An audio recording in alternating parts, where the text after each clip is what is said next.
See, everyone keeps saying, heal yourself, heal the world. But what does that even mean? Heal yourself. What does it mean to have the world inside of me? See, the moment I realized that I'm an energetic being and that I attract everything into my world of possibility with my thoughts, is the moment I realized that I'm a projection, that I project into my reality what I think with my thoughts. See, the moment I started this transformational journey,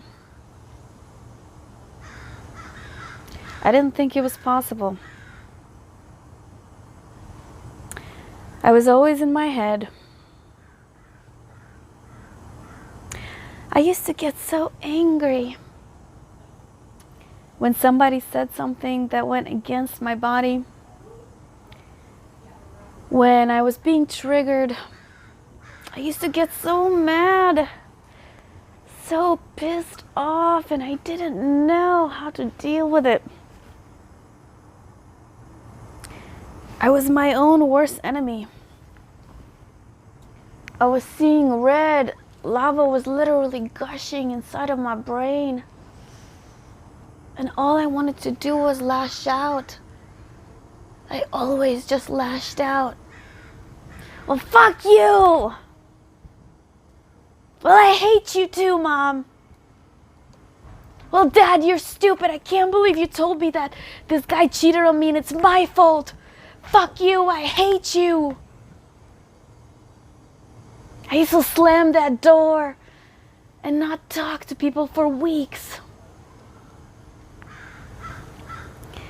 I was inside of my head. I hated it. I hated all of life. I fucking hated it. And I didn't know how to change it. I would spend time with people, getting numb, getting wasted, getting fucked up. Oh, I drank. Boy, I drank. Everything I could see, I drank. And there was never enough alcohol. There was never enough weed. I smoked a lot of weed. There was never enough drugs. Give me something else to try. Give me more. Give me more of these things that make me more and more fucked up. For this illusion of happy. For this illusion of being outgoing and having friends. But when I woke up the next day with a terrible hangover and a random dude next to me with my clothes off, not being able to remember what just happened, I felt like shit. And this anger was still inside of me. I hated it. I hated all of it. And there were many times I contemplated suicide, yet I could never get myself to be brave enough to do it. I hated my mind. I just didn't know how to change it.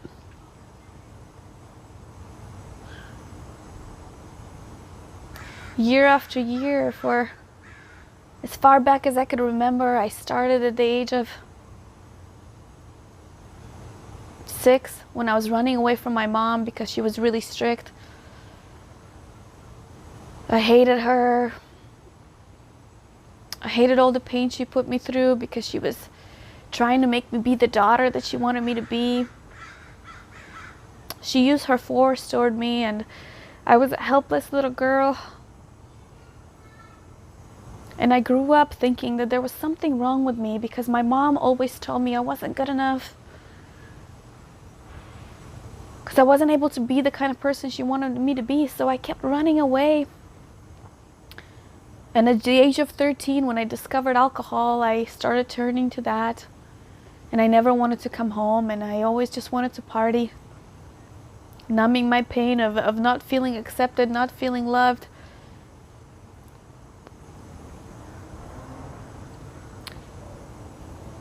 And at the age of 26, I made it. I grew the corporate ladder. I had a 120K salary with bonuses. Lived in a high-rise in San Francisco. Beautiful corner unit overlooking the Bay Bridge. It was just gorgeous. The water was on the one side, on Embarcadero, the ocean on the one side. The financial district I saw from my window every morning I woke up. I was like, wow, I'm so blessed. Yet every night I continued to drink. And I couldn't wait for Friday to come. Only to get fucked up, get drunk, party it up. Only to hate Monday. God, I hated Mondays. I was always so hungover and I couldn't wait for it to end. Tuesdays were a drag. Wednesdays started to get a little better. Thursdays I was just pumped for the weekend. And that's the life I lived. Thinking I've made it because I grew the corporate ladder and I could afford whatever I wanted. A new car, a high-rise apartment, whatever I wanted to buy. Gucci, Prada, Schmada bags. I wanted to eat fancy places, whatever. And then my mom was diagnosed with cancer at the age of 49. I remember it like it was yesterday. I was on a business trip to New York, like I always was on business trips. And I got a phone call from my sister, and then I rushed home, to San Francisco, and then I went to the hospital and I saw my mom with her head shaved off. My sister sitting by her bedside. And then it was like, what the fuck? What the fuck is this cancer thing? Like, what the fuck? What do we do? They don't teach you this in school. They don't teach you how to take care of your loved ones, what cancer is. Nothing. You don't really know. You're just thrown into the fire when you hear these words and you have no idea what to do. And then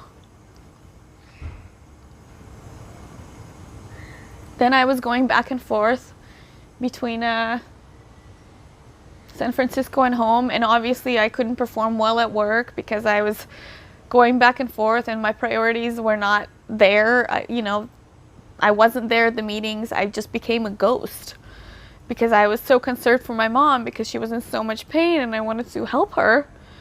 Because no matter how tough my growing up was and how bad our relationship was, she's still my mom. And I still really loved her. And they let me go.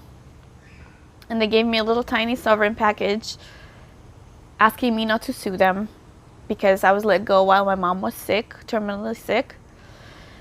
And, my mom was given 6 months to 2 years to live. And she was deteriorating really fast. Like, cancer was taking over. It was metastasizing, spreading through the body really fast. And then, one of her kidneys was failing and the doctors operated on the wrong kidney. And then we had that fixed. So my mom was dealing not only with cancer, but with 2 bad kidneys. And it was really, really tough because 1 month she was able to walk, then she wasn't able to walk anymore. And it just all deteriorated really, really fast right in front of our eyes. And then the last 2 months when she was not able to even move and she would bruise easily and she would scream all hours of the day and night from pain. And my sister and I tried every possible avenue, including, we did chemotherapy, radiation. It wasn't working. We did holistic approaches, and then we weren't able to go to Gershon therapy in Mexico, which is a holistic place, because of the surgery that they messed up on because of the bad kidneys. It was just so tough to see the person you love diminish so quickly. And within 7 months she was gone. And I remember that day when she left. There was an amazing lady that was helping us, a volunteer from the hospital, and she helped release our mom. Her name is Kate Brophy, and she's in her 80s. She's just an angel. And that day she came over and she told my sister and I that we had to release mom, that we had to let her go. And that day we were sitting with mom, and I was holding her, and we even did an enema on mom that day because we never lost hope. My sister and I, until the very last second, we thought we were going to save her. And she told us that we had to let her go, that it was time. My mom's eyes were already smoky white, and she was mumbling, "Ma, ma, ma, ma." So she wasn't here anymore. She was just in pain, but she was transitioning. And Kate told us that we had to let her go. And then I was holding my mom. My sister was holding her legs. And we were crying. And we told her that it's okay, that she can go, that we were going to be all right, that we weren't going to leave my dad, because that's all she wanted, is that we don't leave our dad alone, because he can't be alone. So it was tough. That day I remember I just pulled over to Whole Foods and I got the phone call to come home because mom had just left. And my sister coincidentally that day blinded herself by putting some eye drops in her eyes, which she thought were eye drops, so she put them in mom's eyes and her eyes, but they weren't eye drops. My dad couldn't deal with the whole thing, like he couldn't deal with the whole thing whatsoever, like with my mom's sickness, so my sister and I dealt with that. So I was the only one that had to figure out what to do with mom's body. And the moment I got home, when I walked into that room, and I looked at my mom, when I was standing by her bedside, I couldn't feel anything. Nothing. And that's when it hit me that she was no longer there, that her spirit had gone, and all there was this body. So I couldn't be sad for just seeing this body. That's when I realized that the body is a container for the soul. It's a container for something much grander, much bigger, that resides inside of us. That without this soul, without this life, the body means nothing.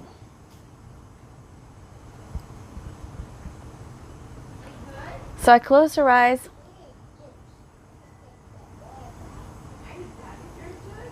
And and I realized that.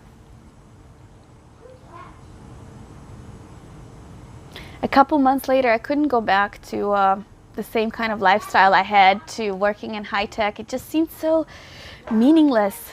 It felt like there was a purpose for me here. 2 weeks before my mom passed, she made a confession. Actually, before that, I broke down when I was sitting by her bedside. I broke down and I said, "Mom, why did you fuck up my life? Why? Why did you always abuse me? Why did you do that to me? You made my life hell." I told her these things as she's dying, but I just couldn't hold them in anymore. And I confessed.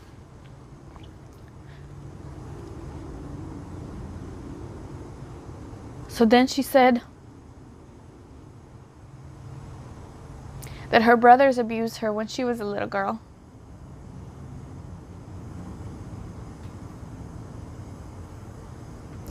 And that's when it hit me.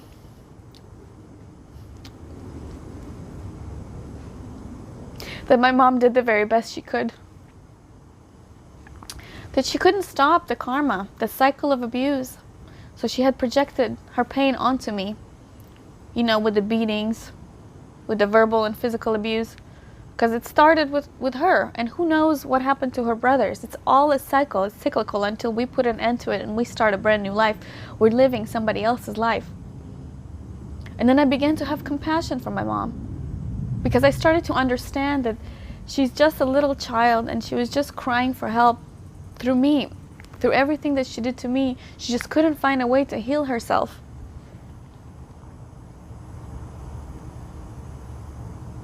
So then I told her, Mom, please don't go. I want to start a brand new life with you, a brand new relationship. But you know, it wasn't up to me. Like, this was time, this was her time. And she said that. She said, it's my time. She faced it, she was ready.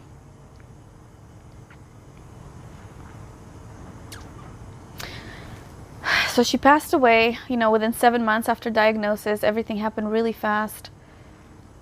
And then only 3 short months after that, my sister and I started Silicon Valley Wellness, which is a wellness center from our house that was tailored toward having wellness events where people come to share, to meditate, to feel that they're not alone. And the response has been overwhelming. People are looking for answers, and they want to be in community, and they want to heal. And as a result, I ended up being led to drink the ayahuasca medicine, the vine of the soul, the medicine that has shown me the truth to life and all of the secrets to life itself. It wasn't until the second time, while drinking the ayahuasca, that I had this transformational experience. And what happened that second time is my mom actually entered a girl's body that was there. She came, and that girl's face literally transformed into my mom's face inside this teepee. And she said, I am sorry, please forgive me. You're innocent.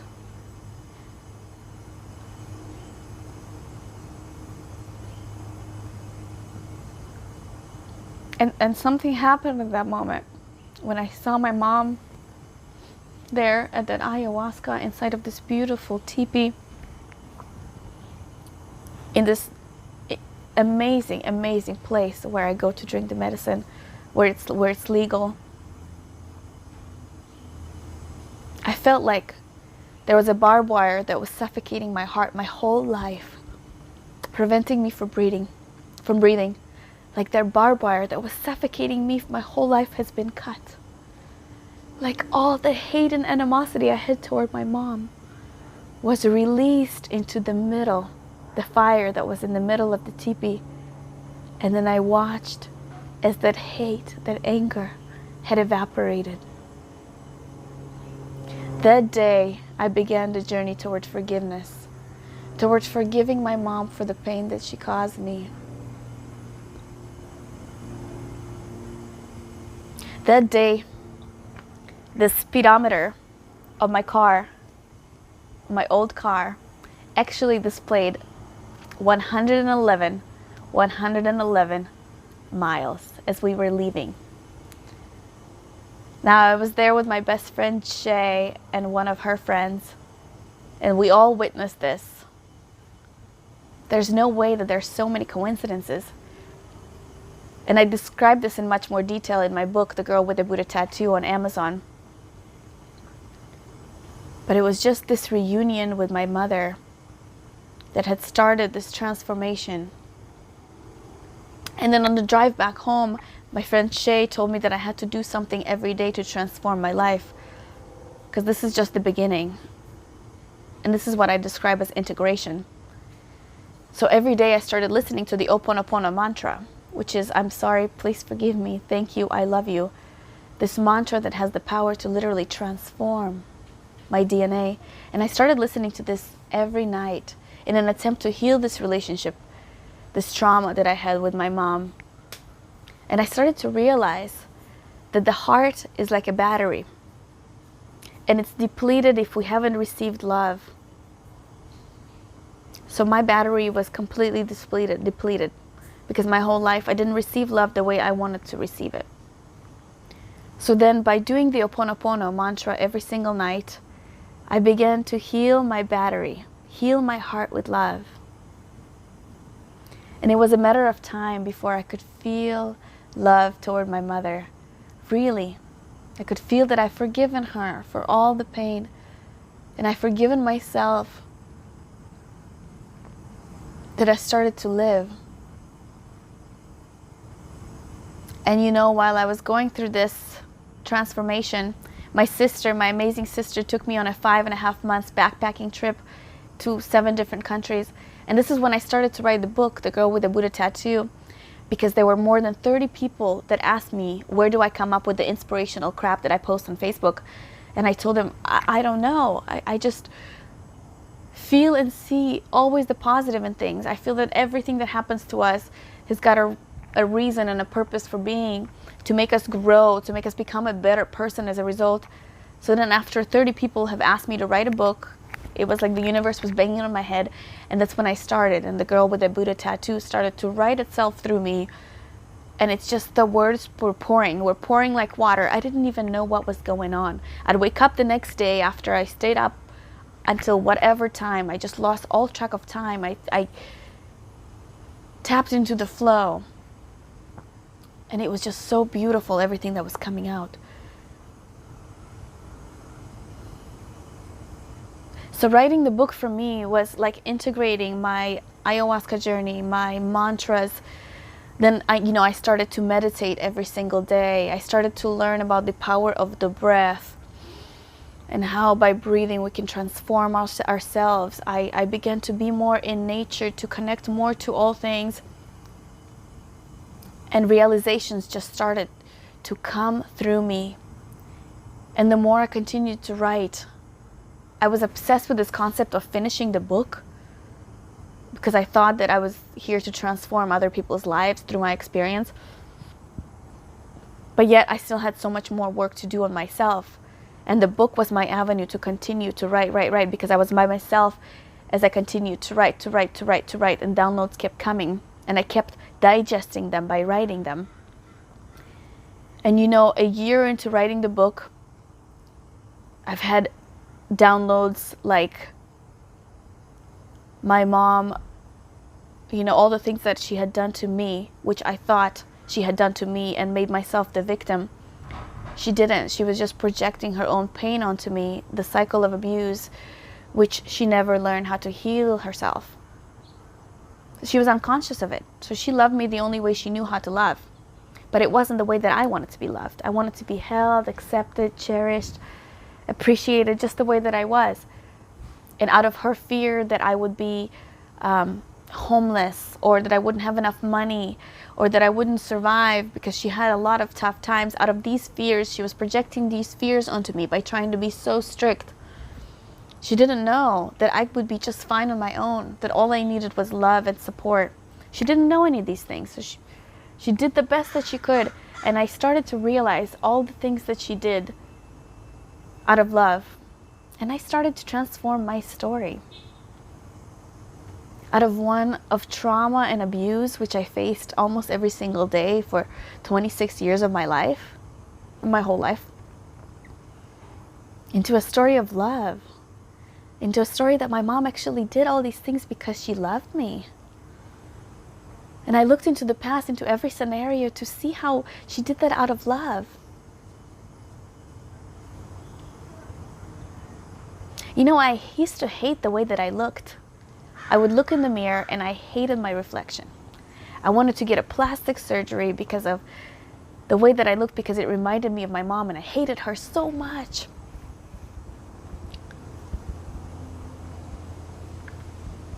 Until I rewrote the story by writing the book, by doing all these transformational experiences, by digesting these experiences, by writing them down.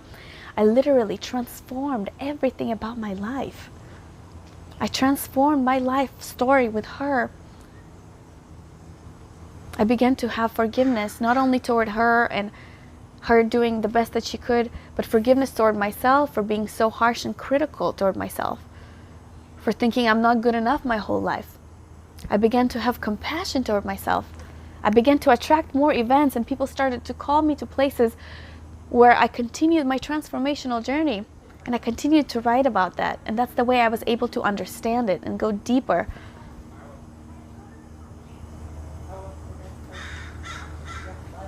Then I started to have deeper levels of awareness after I transformed my past story, understood all the things that happened to me in the past and the perfection of why I needed them.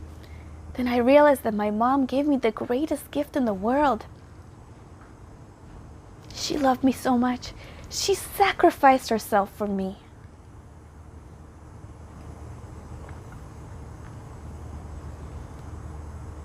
She couldn't find a way to heal herself in this lifetime, so she left, paving a path for me to heal myself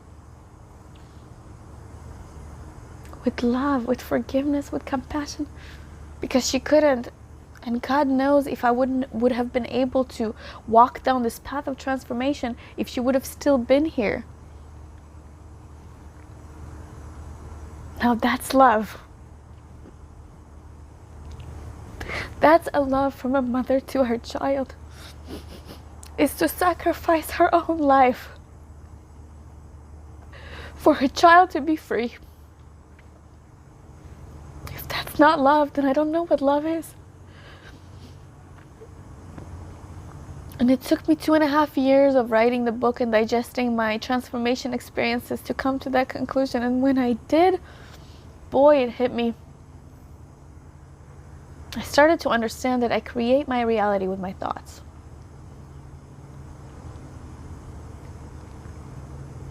And when I can find a way to think better, I can find a way to live better.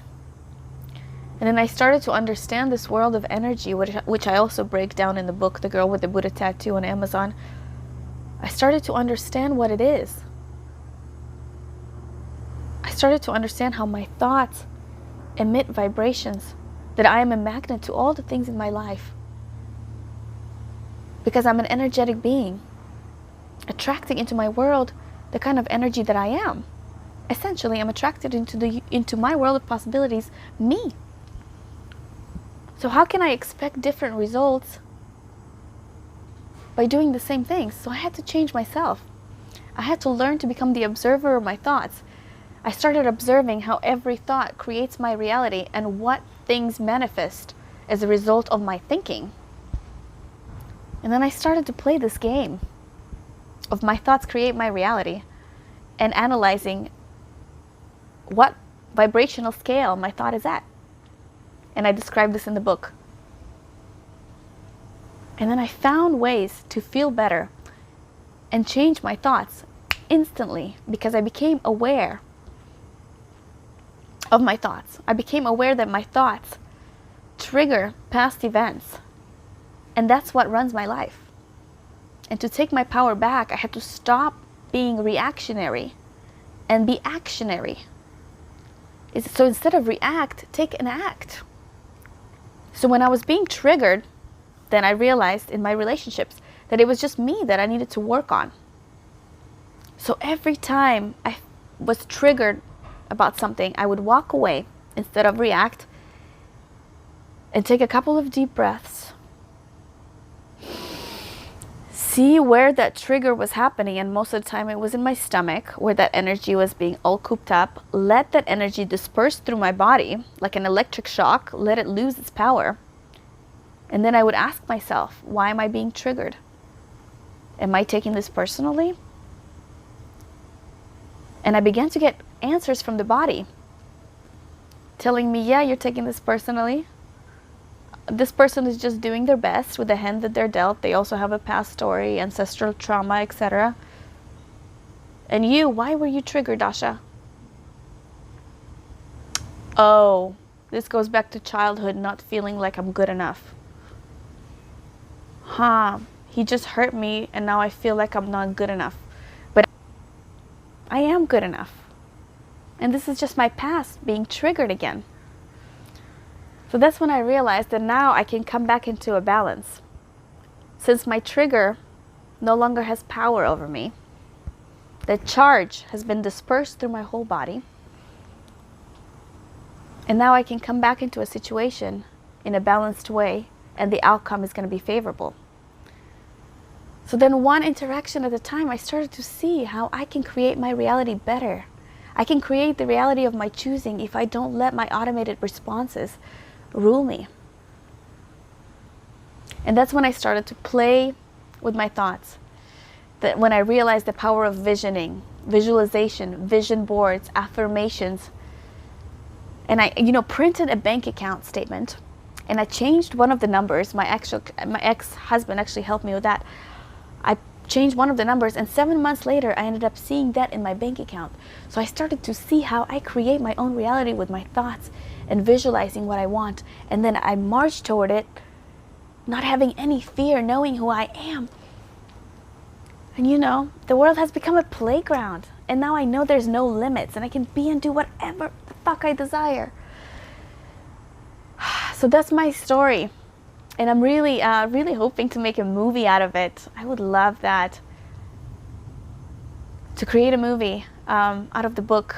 That would be amazing, amazing, amazing. So I just wanted to share that path into limitless playground, into an inner journey of the self, into a journey where the past ruled my life until I decided to start transforming it. And it wasn't easy. It was the hardest path I've ever taken.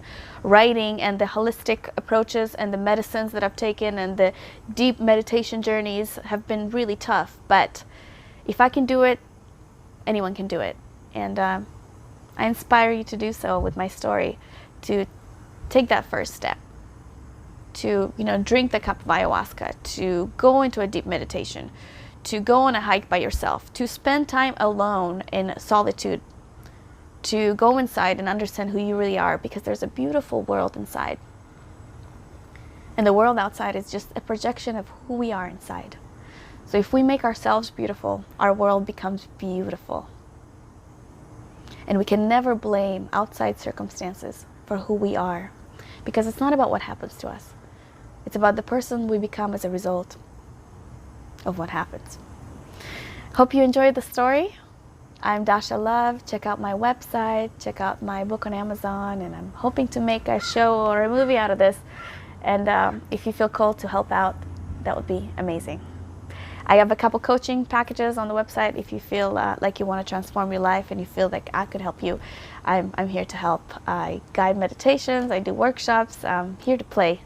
So if you want to play all day. Thank you so much for listening. Have a good day. Namaste.